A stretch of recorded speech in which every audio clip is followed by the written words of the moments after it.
बिस्मिल्लाहिर्रहमानिर्रहीम। अस्सलाम वालेकुम स्टूडेंट्स, क्या हाल है आप सबका? ठीक है। अच्छा जी, आज से हम लोग class 10th mathematics chapter 1 start करने जा रहे हैं, कम्प्लेक्स नंबर्स। ठीक है, तो वीडियो में आगे बढ़ने से पहले आप सब लोगों से रिक्वेस्ट है कि काइंडली वीडियो को लाइक कीजिएगा, चैनल को सब्सक्राइब कीजिएगा और आगे वीडियो को शेयर भी कीजिएगा ताकि आप जैसे स्टूडेंट्स की हेल्प हो जाए। ठीक है। अच्छा, कम्प्लेक्स नंबर्स के बारे में आज क्लास 10 चैप्टर 1 है चूँकि, तो मैं इसका ओवरव्यू देना चाहूँगी सबसे पहले कि कम्प्लेक्स नंबर हैं क्या। क्योंकि बेसिकली जो स्टूडेंट्स 9th से 10th क्लास में हैं उनके लिए कम्प्लेक्स नंबर्स उन्होंने फर्स्ट टाइम देखे हैं। ठीक है, पीछे वो सेट्स के बारे में पढ़ के आए हैं। ठीक है, रैशनल नंबर्स को देख कर आए हैं, नेचुरल नंबर्स को देखा है, होल नंबर्स का सेट देखा है। ठीक है, रियल नंबर्स देखे हैं, प्राइम नंबर्स और ये सब चीज़ें देख के आए हैं। अभी एक कम्प्लेक्स नंबर है, मैं आपको एक बेसिक बात बताती चलूँ कम्प्लेक्स नंबर का। बेसिकली आज की वीडियो बनाने का मेरा मकसद है आप लोगों को एक ओवरव्यू देना कि what is complex number, complex number कहाँ से आए थे, और चूंकि इनका नाम ही कम्प्लेक्स है तो आखिर इस पर ऐसी कौन सी कम्प्लेक्सिटी है जिसकी वजह से इसका नाम कम्प्लेक्स नंबर है। ठीक है, एक तो मैं आज आपको ये चीज़ बताती चलूँ कि आज से पहले हम जितने भी सेट्स पढ़ते आ रहे थे वो हमारे पास क्या थे, रियल नंबर्स थे। ठीक है, वो हमारे पास रियल नंबर्स थे जिसमें से हमने बहुत सारे सेट्स पढ़े थे। नेचुरल नंबर का सेट, ठीक है, हम लोगों ने देखा था। ठीक है, फिर हमने होल नंबर्स का सेट देखा था, इवन देखा था, ऑड देखा था, प्राइम नंबर का सेट देखा था, कंपोजिट नंबर्स का सेट देखा था। ठीक है, ये जो सारे हमारे पास नंबर्स थे, सेट्स थे, वो सारे के सारे रियल नंबर्स के अंदर थे। अभी जो कम्प्लेक्स नंबर है वो रियल नंबर में नहीं आता। ठीक है, एक तो ये बात आपने ध्यान में रखनी है, कम्प्लेक्स नंबर जो है वो रियल नंबर से अलग चीज़ है, डिफरेंट है, डिफरेंस है उसमें से इन दोनों में। ठीक है, रियल नंबर्स में हमने जितने भी नंबर्स पढ़े हैं, जितने भी सेट्स आज तक आप लोग पिछली क्लासेस में पढ़ते आए हैं, वो सब के सब रियल नंबर से बिलोंग करते हैं। हम कह सकते हैं कि रियल नंबर्स जो हैं वो सेट्स का या नंबर्स का एक बहुत बड़ा समंदर है। अब कम्प्लेक्स नंबर क्या है? कम्प्लेक्स नंबर का एक और नाम है, इसको हम बोलते हैं इमेजिनरी नंबर। ठीक है, इसको हम क्या बोलते हैं, इमेजिनरी भी। ठीक है, अच्छा, अब आपको थोड़ा सा आइडिया हो गया होगा कि इमेजिनरी है तो इमेजिनरी का मतलब क्या होता है कि किसी चीज़ को इमेजिन करना, किसी चीज़ के बारे में सोचना। ठीक है, हम जो इमेजिन कर रहे होते हैं, जो चीज़ हमारे ख्याल में होती है, हम उसको कह रहे होते हैं कि यार मेरी इमेजिनेशन में ये चीज़ है।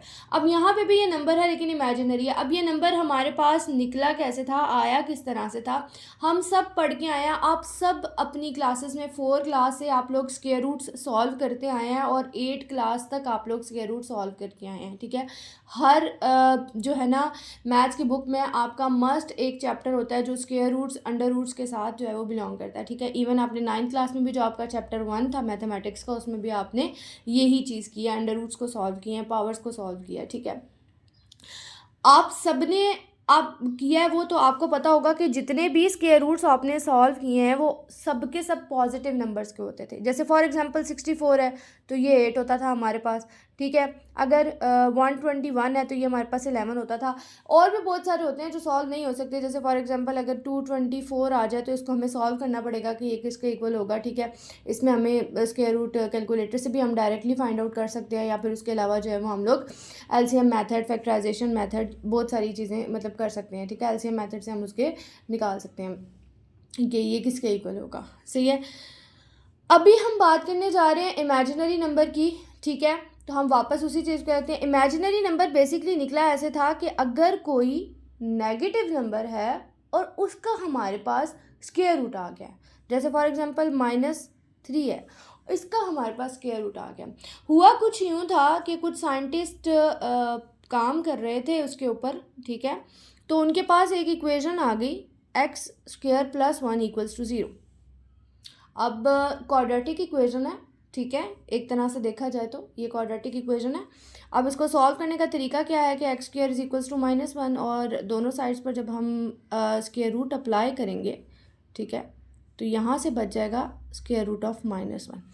अब यहाँ पर आकर सोचा गया कि ये वाला नंबर किसके इक्वल होगा, माइनस के साथ। अब हम क्या करें, ना तो हम माइनस को स्क्वायर रूट से बाहर निकाल सकते हैं, ठीक है, ना ही हम माइनस को स्क्वायर रूट के अंदर रख कर सॉल्व कर सकते हैं।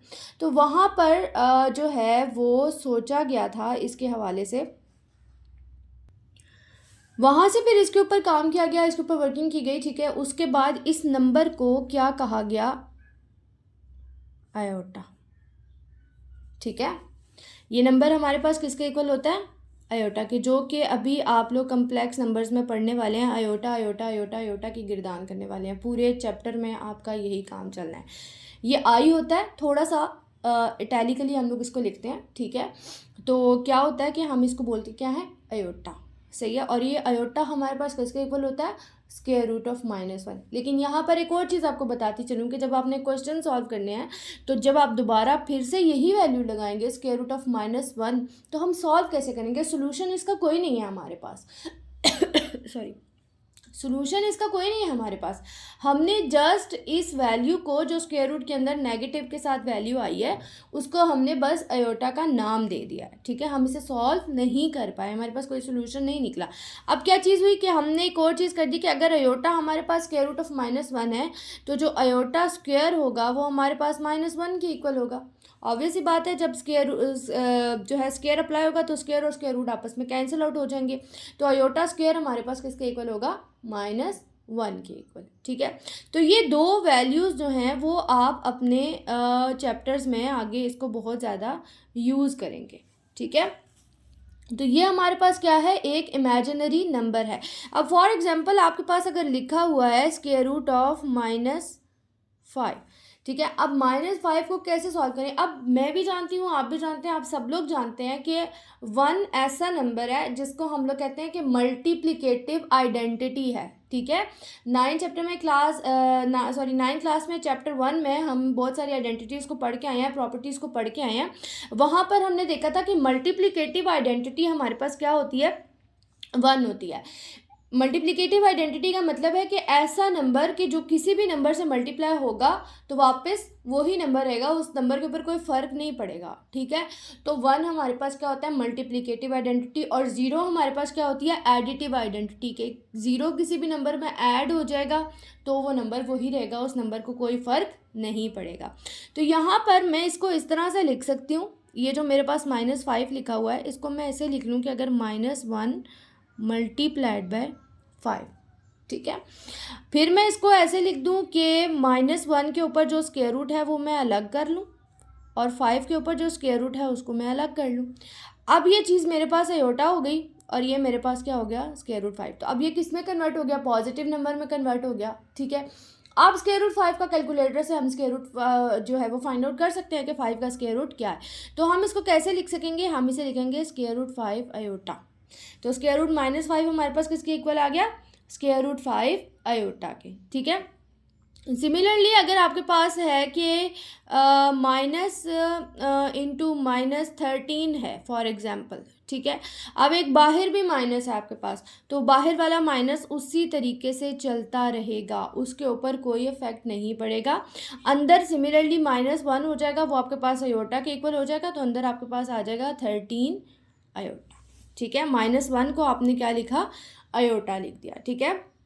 क्या बात ध्यान में रखनी है, जहाँ पर अकेला -1 आएगा वो आयोटा स्क्वायर के इक्वल होगा, और अगर -1 के ऊपर स्क्वायर रूट होगा तो वो हमारे पास किसके इक्वल होगा, आयोटा के इक्वल होगा, ठीक है। यहाँ आपकी बुक में एग्जांपल्स दी हुई हैं, ठीक है। इसके लिए काफ़ी सारी एग्जांपल्स दी हुई हैं, जैसे कि उन्होंने यहाँ पर एक क्वेश्चन दिया हुआ है एग्जाम्पल में, स्क्वायर रूट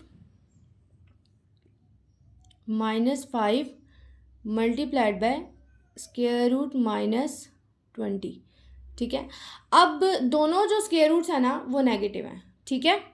दोनों स्क्वायर रूट्स आपके पास क्या हैं, नेगेटिव। तो ये दोनों नंबर हमारे पास नेगेटिव हैं। अब पहले हम इन दोनों को पॉजिटिव बनाते हैं। पॉजिटिव कैसे बनाएंगे कि स्क्वायर रूट -5 जो है वो हमारे पास क्या हो जाएगा, -1 मल्टीप्लाई बाय 5 हो जाएगा, ठीक है। सिमिलरली स्क्वायर रूट -20 जो है वो हमारे पास क्या होगा, -1 मल्टीप्लाई बाय 20 हो जाएगा, ठीक है। फिर क्या होगा कि जो 5 होगा वो ऐसे ही रहेगा, -1 हमारे पास आयोटा हो जाएगा, बाहर निकल आएगा, ठीक है। इसी तरह स्क्वायर रूट 20 जो है वो हमारे पास इस तरह रहेगा और आयोटा आ जाएगा, ठीक है। समझ आई बात की। अब हमारे पास क्या है कि आयोटा 2 दफ़ा आ रहा है, सही है। अब हम इनको मल्टीप्लाई करते हैं तो आयोटा इधर भी आ रहा है, इधर भी आ रहा है, तो ये हमारे पास क्या हो जाएगा, square root 5 multiply by square root 20 iota square, ठीक है। अब हम इसको एक ही स्क्वायर रूट के अंदर लिख सकते हैं, 20 मल्टीप्लाई बाय 5, ठीक है। और बाहर क्या आएगा हमारे पास, आयोटा स्क्वायर। ये हमारे पास हो जाएगा 100, 25 ज़ार 100 होता है ना, और आयोटा स्क्वायर की जगह हमारे पास क्या आएगा -1 which is equals to minus square root of 100। ठीक है, बात समझ में आई। मतलब हमने कम्प्लेक्स नंबर को सॉल्व किस तरह से करना है, हमने उसको आयोटा की फॉर्म में बनाना है। अगर माइनस लगा रहेगा तो हम उसे सॉल्व नहीं कर सकते, हमने माइनस को ख़त्म करना है, हमने माइनस को आयोटा में इंगेज करना है। ठीक है, हमने उसको आयोटा बना देना है। अगर तो वो आयोटा स्क्वायर हो जाएगा तो वो -1 होगा। ठीक है, यानी कि हम कह सकते हैं कि अगर स्क्वायर रूट के बाहर -1 होगा तो हम उसे आयोटा स्क्वायर लिख सकते हैं। ठीक है, और अगर अंदर होगा -1 स्क्वायर रूट के अंदर तो वो आयोटा के इक्वल होगा। ठीक है, समझ आई बात की। इसी तरह एक और चीज़, अगर आपके पास है 3 iota square 3 iota multiply by 5 iota. अब यहाँ पर माइनस नहीं है लेकिन फिर भी आयोटा आ रहा है। अब हमने इसको सॉल्व करना है, ये हमारे पास इमेजिनरी नंबर है, हमने इसको सॉल्व करना है। ठीक है, तो हम इसको कैसे करेंगे, 5 3 ज़ार 15 आयोटा स्क्वायर हो जाएगा। ठीक है, तो आयोटा स्क्वायर की वैल्यू हमारे पास क्या होती है -1, तो ये हमारे पास कितना हो गया -15। ठीक है, मैं एक बार फिर बताती चलूँ, कम्प्लेक्स नंबर क्या होते हैं, इमेजिनरी नंबर्स होते हैं। ठीक है, इमेजिनरी नंबर्स वो नंबर्स होते हैं जिनमें हमारे पास स्क्वायर रूट -1 होता है। ठीक है, स्क्वायर रूट क्या होता है, नेगेटिव नंबर का होता है। सही है, उसको हम क्या कहते हैं, कम्प्लेक्स नंबर्स। स्क्वायर रूट के अंदर अगर नेगेटिव आ रहा है तो वो हमारे पास क्या होते हैं, कम्प्लेक्स नंबर्स। ठीक है, उनको सॉल्व हम कैसे करते हैं, अगर स्क्वायर रूट के अंदर नेगेटिव आ रहा है तो हम उसे आयोटा की फॉर्म में लिख लेते होते हैं। ठीक है, समझ आई। यहाँ तक तो हम इसमें देख रहे थे सिंगल नंबर्स के बारे में। ठीक है, कि हमारे पास कम्प्लेक्स नंबर क्या है, आयोटा क्या है, हम आयोटा को लिखते कैसे हैं। सही है, अच्छा जी, अब हम देखते हैं कि इमेजिनरी नंबर क्या होते हैं। सही है, अब हम इमेजिनरी नंबर्स वो होते हैं जिनको हम इस फॉर्म में लिख सकते हैं। किस फॉर्म में लिख सकते हैं, a+b आयोटा की फॉर्म में। अब ये क्या चीज़ है, ए क्या है, बी क्या है। मैं आपको हमेशा एक बात बताती चलूँ कि जिसके साथ आयोटा आएगा वो आपका इमेजिनरी पार्ट होगा, और जो विदाउट आयोटा होगा वो आपका रियल पार्ट होगा। ठीक है, इमेजिनरी नंबर उस नंबर को कहते हैं जिसमें जो आपके पास इस फॉर्म में होता है, यानी कि रियल प्लस इमेजिनरी पार्ट। ठीक है, तो इसका ये वाला पार्ट जो विदाउट आयोटा होगा वो रियल पार्ट होगा, और इसका ये वाला पार्ट जो विद आयोटा होगा वो आपके पास क्या होगा, इमेजिनरी पार्ट होगा। ठीक है, इसमें क्या होगा कि ये दोनों जो हैं ए और बी जो हैं वो आपके पास, ए जो है वो आपके पास कोई भी रियल नंबर हो सकता है, ए भी आपके पास कोई भी रियल नंबर हो सकता है। जैसे फॉर एग्जांपल मैं यहाँ पे लिख दूँ 2 + 3 आयोटा, तो 2 आपके पास रियल नंबर है, 3 भी आपके पास रियल नंबर है, लेकिन 3 के साथ जब आयोटा लगा तो वो आपके पास क्या बन गया, इमेजिनरी पार्ट बन गया। ठीक है, समझ आई बात की आपको। अब इसमें हम लोग देखते चलें कि हमारे पास कम्प्लेक्स नंबर क्या होते हैं। कम्प्लेक्स नंबर कोई भी ऐसा नंबर होता है जो कि इस फॉर्म में लिखा जा सकता है। मैंने बताया उसमें ए और बी जो है वो रियल नंबर्स होते हैं, और a and b can be 0 हो सकते हैं आपके पास। जैसे फॉर एग्जांपल मैं यहाँ पे लिख दूँ 3 + 0 आयोटा। सही है, अच्छा अब मैं आपको बताती हूँ कि इनकी टाइप्स क्या होती हैं, इनके अंदर क्या क्या चीज़ें होती हैं, मैं उसे आपको बताती हूँ। यहाँ पर हम कह सकते हैं कि जो 2 + 5 आयोटा अगर फॉर एग्जाम्पल हो हमारे पास, जैसे फॉर एग्जाम्पल हमारे पास लिखा हुआ है 2 + 5 आयोटा -17 आयोटा, माइनस नहीं आएगा। अच्छा जी, और 3 - 11 आयोटा। ठीक है, इस तरह के जो नंबर्स हैं ये नंबर्स इमेजिनरी नंबर्स हैं। ठीक है, ये नंबर्स हमारे पास इमेजिनरी नंबर्स हैं, कम्प्लेक्स नंबर्स हैं। ठीक है, क्या है हमारे पास, रियल प्लस इमेजिनरी पार्ट के साथ मिक्स हैं, तो ये हमारे पास क्या होते हैं, कम्प्लेक्स नंबर्स होते हैं। ठीक है, हम इनको क्या बोलेंगे, अगर आपके पास इस फॉर्म में कोई भी नंबर लिखा है तो आप उस नंबर को क्या कहेंगे कि ये कम्प्लेक्स नंबर है, क्योंकि इसमें रियल भी है और इमेजिनरी पार्ट भी है, तो दोनों पार्ट हैं, तो ये हमारे पास कौन सा नंबर बन जाता है, कम्प्लेक्स नंबर। ठीक है, अगर फॉर एग्जाम्पल आपके पास खाली ये चीज़ लिखी हुई है, कहीं पर आपके पास जस्ट 3 आयोटा लिखा हुआ है, तो ये भी तो कम्प्लेक्स नंबर है। ठीक है, लेकिन इस तरह के जो नंबर्स होते हैं उसमें उनको हम कहते हैं प्योर कम्प्लेक्स नंबर्स। ठीक है, क्योंकि इसमें आपका रियल पार्ट नहीं शामिल होता, ये प्योर कम्प्लेक्स नंबर होता है, ये सिर्फ इमेजिनरी पार्ट होता है। इसको हम एक और तरीके से लिख सकते हैं 0 + 3 आयोटा, तो रियल पार्ट आपका 0 है और इमेजिनरी पार्ट जो है वो आपका नंबर है कोई भी, तो इसको हम क्या कहेंगे, प्योर कम्प्लेक्स नंबर्स। ठीक है, या प्योर इमेजिनरी नंबर्स। ठीक है, ये भी हम इनको कह सकते हैं प्योर इमेजिनरी नंबर्स। ठीक है। अच्छा, अगर हम लोगों के पास कुछ इस तरह का नंबर है कि जिसमें हमारे पास जो इमेजिनरी पार्ट है वो ज़ीरो है, ठीक है, रियल पार्ट है, तो ये हमें एक बात ये बताता है, ये वाला नंबर हमें एक चीज़ ये बताता है कि इसका मतलब है हमारे पास तो कहीं पे भी काउंटिंग लिखी होती है, कहीं पर भी काउंटिंग लिखी आ सकती है। फॉर एग्जाम्पल 3 लिखा आता है, 2 लिखा आता है, तो इसका मतलब है कि हर एक के साथ जो है वो कम्प्लेक्स पार्ट ज़ीरो होता है। अगर खाली अकेला 2 लिखा हुआ है तो उसका मतलब है उसका कम्प्लेक्स पार्ट ज़ीरो है, ठीक है। तो हम ये कह सकते हैं कि कोई भी रियल नंबर जो है वो कम्प्लेक्स नंबर हो सकता है और उसका इमेजिनरी पार्ट ज़ीरो होता है। जैसे फॉर एग्जाम्पल आपके पास खाली 1 लिखा हुआ है, ठीक है, खाली 1 लिखा हुआ है, तो इसका मतलब है कि वो 1 आपके पास 1 + 0 आयोटा की फॉर्म में भी लिखा जा सकता है। तो हम कह सकते हैं कि कोई भी रियल नंबर जो है वो कम्प्लेक्स नंबर होता है और उसका इमेजिनरी पार्ट क्या होता है, ज़ीरो होता है। समझ आई बात की? क्या बात हमने की है? हमने कहा कि कोई भी नंबर जो होता है उसका इमेजिनरी पार्ट हो, रियल पार्ट हो, दोनों पार्ट मिक्स हो, ठीक है, वो हमारे पास क्या होता है, कम्प्लेक्स नंबर होता है, सही है। और अगर किसी में हमारे पास रियल पार्ट जो है उसका वो ज़ीरो हो और सिर्फ हमारे पास इमेजिनरी पार्ट गिवन हो तो उसको हम कहते हैं प्योर इमेजिनरी नंबर, ठीक है। और अगर किसी में हमारे पास रियल पार्ट गिवन है और इमेजिनरी पार्ट ज़ीरो है तो उससे हमें ये पता चलता है कि हर रियल नंबर जो है वो कम्प्लेक्स नंबर हो सकता है। हम हर रियल नंबर को कम्प्लेक्स नंबर की फॉर्म में लिख सकते हैं विद ज़ीरो इमेजिनरी पार्ट के साथ। और साथ हम ये भी कह सकते हैं कि सेट ऑफ कम्प्लेक्स नंबर जो है वो हम उसको डिनोट किससे करते हैं, सी से, ठीक है। और ये सी का ये जो थोड़ा सा हेड होता है इसको हम थोड़ा सा ऐसे बोल्ड कर देते हैं, ठीक है, सही है। हम इस तरह से कम्प्लेक्स नंबर्स को डिनोट करते हैं, सही है। अच्छा, उसके बाद हमारे पास कम्प्लेक्स नंबर्स की अब हम देखें तो हमारे पास जो कम्प्लेक्स नंबर है उनके दो मतलब आगे टाइप्स बनती हैं कम्प्लेक्स नंबर की, इमेजिनरी नंबर बनते हैं और ऐसे रियल नंबर जो स्क्वायर रूट के फॉर्म में होते हैं, ठीक है। हमारे पास कम्प्लेक्स नंबर में इमेजिनरी नंबर्स हमने देख लिए। इमेजिनरी नंबर्स कौन से नंबर्स होते हैं?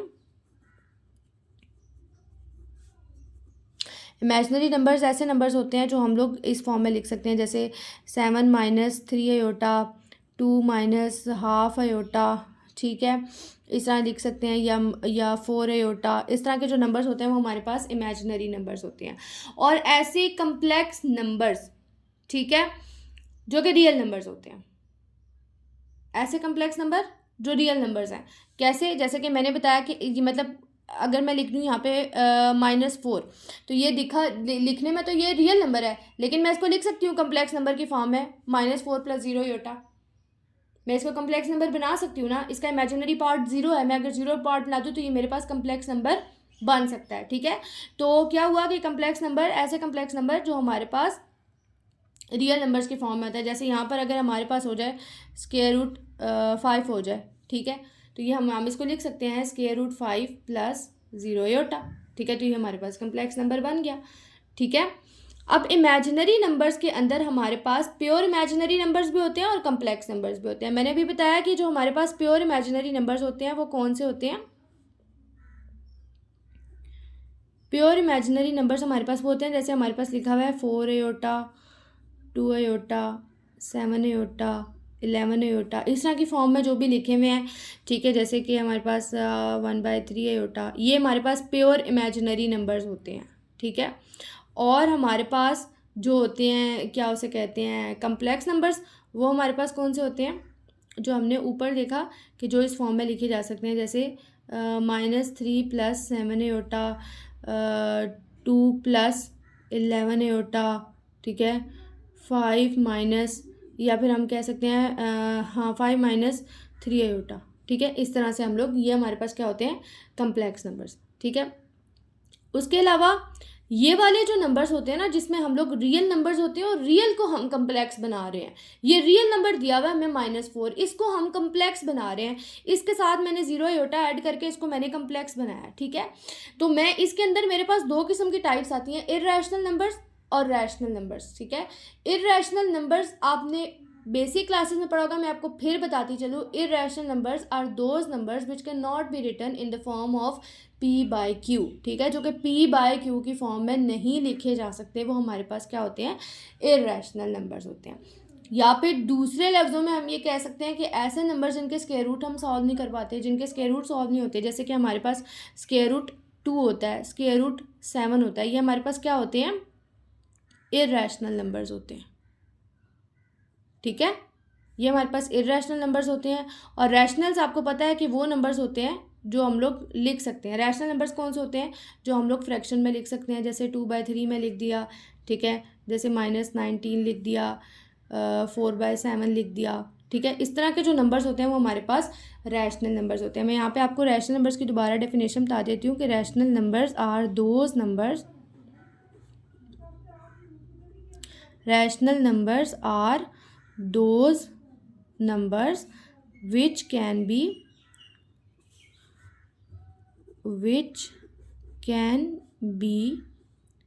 written in the form of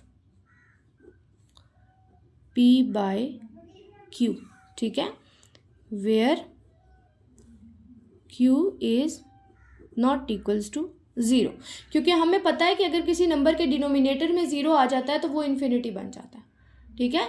अगर किसी भी नंबर के डिनोमिनेटर में 0 आ जाता है तो वो नंबर हमारे पास क्या बन जाता है? वो नंबर हमारे पास इन्फिनिटी बन जाता है। फॉर एग्जाम्पल, अगर हमारे पास लिखा हो 2/0 which is equals to infinity, लेकिन अगर हमारे पास लिखा हो 0/2 तो ये हमारे पास किसके इक्वल होगा? 0 के, ठीक है। यहाँ तक बात समझ में आई आपको? तो हमने यहाँ तक की चीज़ों में क्या चीज़ देखी कि हमारे पास कम्प्लेक्स नंबर्स आए किस तरह से थे, इमेजिनरी नंबर्स किस तरह ऐसे थे कि हम जो स्क्वायर रूट हमारे पास नेगेटिव नंबर का आ जाता है, ठीक है, वो हमारे पास कम्प्लेक्स नंबर होता है। हमने उसको सॉल्व करने के लिए हमने आयोटा बनाया, ठीक है। ये चीज़ मैं आपको दोबारा बताती चलूँ, एक दफ़ा फिर से एक्सप्लेन करके बता दूँ कि कम्प्लेक्स नंबर वो नंबर होते हैं जो रियल प्लस इमेजिनरी होते हैं, ठीक है। जैसे कि देखते हैं हम लोग कि यहाँ पे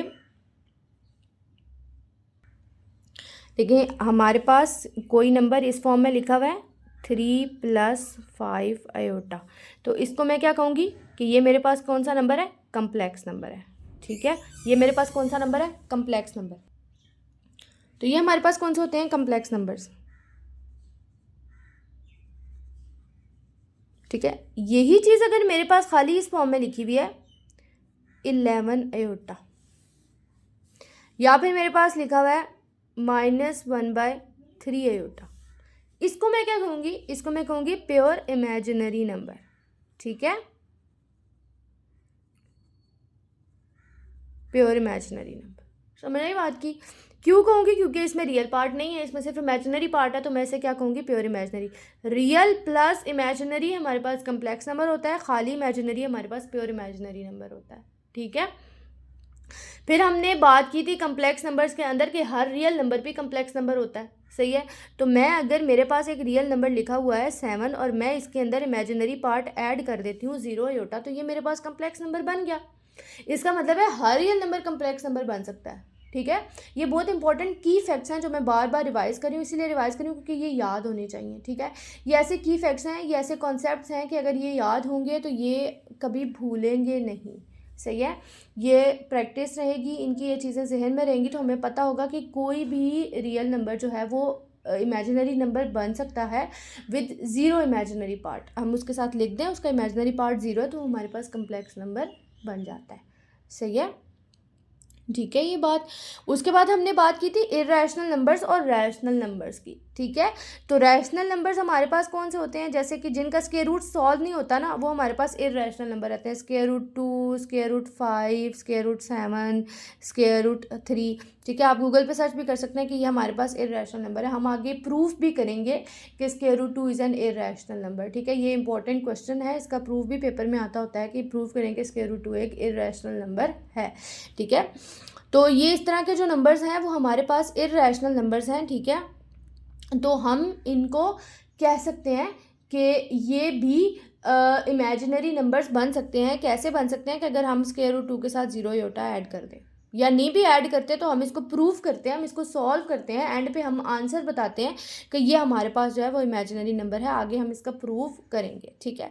रैशनल नंबर आपके पास कोई लिखा हुआ है 7/4 लिखा हुआ है, ठीक है। आप कह सकते हैं 7/4 में 0 आयोटा ऐड कर दिया तो ये आपके पास क्या बन जाएगा? इमेजिनरी नंबर बन जाएगा, ठीक है। तो रैशनल नंबर्स वो नंबर्स होते हैं जिनको हम p/q की फॉर्म में लिख सकते हैं। और आपको पता है कोई भी नंबर लिखा हुआ हो तो उसका डिनोमिनेटर 1 होता है। आपके पास 3 लिखा हुआ है तो इसका डिनोमिनेटर क्या है? 1 है, तो इसका मतलब है हर नंबर रैशनल नंबर होता है, ठीक है। हर नंबर रैशनल नंबर होता है, तो हर नंबर अगर रैशनल नंबर होता है, हर नंबर अगर रियल नंबर होता है, तो हम उसके साथ इमेजिनरी पार्ट ऐड करके उसको कम्प्लेक्स नंबर बना सकते हैं। समझ आई बात की। तो हमने बेसिकली चीज़ यहाँ पर याद क्या रखनी है कि अयोटा हमारे पास इक्वल होता है स्क्वायर रूट ऑफ -1 के, ठीक है, और अयोटा स्क्वायर हमारे पास इक्वल होता है -1 के। सही है, बात समझ में आई यहाँ तक, ठीक है। तो यहाँ तक थी आज हमने कम्प्लेक्स नंबर्स का थोड़ा सा ओवरव्यू लिया। एक्सरसाइज की तरफ जाने से पहले मैंने सोचा था कि आप लोगों को बता दिया जाए, क्योंकि कम्प्लेक्स नंबर एक यूनिक चीज़ है जो पहली दफ़ा आप लोग पढ़ने जा रहे हैं, फर्स्ट टाइम आप लोग देखने जा रहे हैं कि व्हाट इज़ अयोटा। तो स्टार्ट में हम लोगों ने खुद जब पढ़ा था तो हमें बड़ा अजीब लगा था कि ये क्या चीज़ आ गई है, पहली बार इसका नाम सुना है, ठीक है, तो डिफरेंट लगता है, बच्चों को मुश्किल लगता है, हालांकि बिल्कुल भी ये कि थोड़ा सा इसका ओवरव्यू मिल जाए बच्चों को तो इजी हो जाता है अंडरस्टैंड करने के लिए कि कम्प्लेक्स नंबर हैं क्या। फिर हम एक्सरसाइज की तरफ चलेंगे इंशाल्लाह, नेक्स्ट वीडियो में हम इसके एक्सरसाइज सॉल्व करेंगे, ठीक है। बहुत ही इजी है ये, इनकी फिर हम एडिशन देखेंगे, सब्ट्रैक्शन देखेंगे, बिल्कुल बाकी नंबर्स की तरह जैसे हम लोग दूसरे नंबर्स में, रियल नंबर्स में हम लोग एडिशन करके आए हैं, अलजेब्रा में हम एडिशन करके आए हैं, मल्टीप्लिकेशन करके आए हैं, यहाँ पर भी हम एडिशन भी देखेंगे, सब्ट्रैक्शन भी देखेंगे, मल्टीप्लिकेशन भी देखेंगे और डिवीजन भी देखेंगे उसी तरीके से, ठीक है। फिर आगे चल के हम इनके कॉन्जुगेट्स देखेंगे, अयोटा की पावर्स अगर हमने चेंज करनी है वो किस तरह से करनी है हम वो देखेंगे, ठीक है। तो सब चीज़ें ये बेसिकली आप लोगों को आज की वीडियो बनाने का मेरा मकसद ये था कि आप लोगों को पता चल जाए कि व्हाट इज़ अयोटा, अयोटा है क्या, अयोटा किस तरह से फॉर्म में आया, हम कहाँ पर इसको यूज़ करते हैं, हम वहाँ यूज़ करते हैं जहाँ पर हमारे पास अयोटा स्क्वायर रूट नेगेटिव आ जाता है तो हम वहाँ पर अयोटा लगा देते हैं, ठीक है। या अगर कोई चीज़ अयोटा की फॉर्म में लिखी हुई है तो हम उसे रियल नंबर फॉर्म में बनाने की कोशिश करते हैं अयोटा की पावर स्क्वायर करके, ठीक है, इवन करके अयोटा की पावर। सही है, हम आगे देखेंगे। तो उम्मीद है आप लोगों को आज की वीडियो अच्छे से समझ आई होगी। कम्प्लेक्स नंबर्स का जो ओवरव्यू मैंने देना चाहा वो भी आप लोगों को अच्छे से समझ में आया होगा। अगर वीडियो अच्छी लगी है तो प्लीज़ इसे लाइक कीजिएगा, चैनल को सब्सक्राइब कीजिएगा और आगे अपने फ्रेंड्स को वीडियो शेयर भी कीजिएगा ताकि उन लोगों को भी हेल्प हो जाए, हमारी भी हेल्प हो जाए। तो अपनी दुआओं में याद रखिएगा। Thank you so much. अल्लाह हाफिज़।